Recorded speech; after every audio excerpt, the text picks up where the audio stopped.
네, 안녕하세요. 국비지원 창업 허진영입니다. 오늘은 신규 인증평가 가장 빠르게 준비하는 방법에 대해서 알려드리고자 합니다. 신규 기관들이라면 이런 고민들 분명히 하실 겁니다. 어디서부터 준비해야 돼? 이거 어떻게 준비하라는 거야? 시간도 별로 없는데 뭐부터 해야 돼?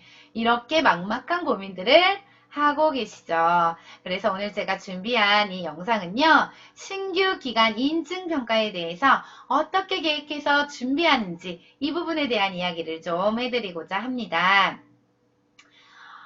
이제 며칠 남지 않았죠. 우리가 어떻게든 인증평가, 그 자체평가 보고서랑 기관 역량에 대한 서류를 제출했다 하더라도 나중에 현장 평가 시에 이 자체평가 보고서랑 훈련기간 내에 보관되어져 있는 증빙 서류가 서로 맞지 않아 라고 하면 문제가 될 수 있습니다.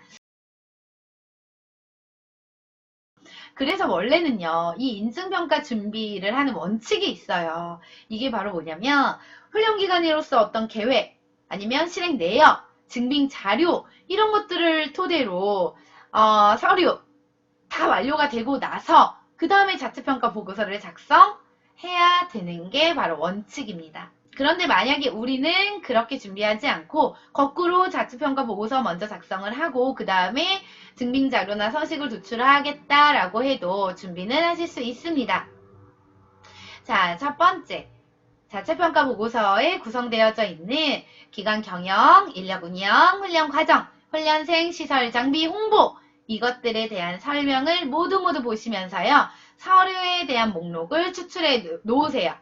이에 대해서 기본적으로 인증평가 이 책자에 나와져 있지만 이것들을 토대로 쭉 읽어보시다 보면 너무나도 많은 서류들이 더 플러스 알파로 추출됩니다. 그리고 두 번째, 서류들에 대한 이 목록마다요. 각각 계획을 작성해 보세요. 그러면서 결과를 도출해냅니다. 왜냐면 자체평가 보고서는 우리가 결과를 가져다 보고를 해야 되는 거잖아요. 결과를 작성을 해서 먼저 제출할 수 있도록 하셔야 돼요.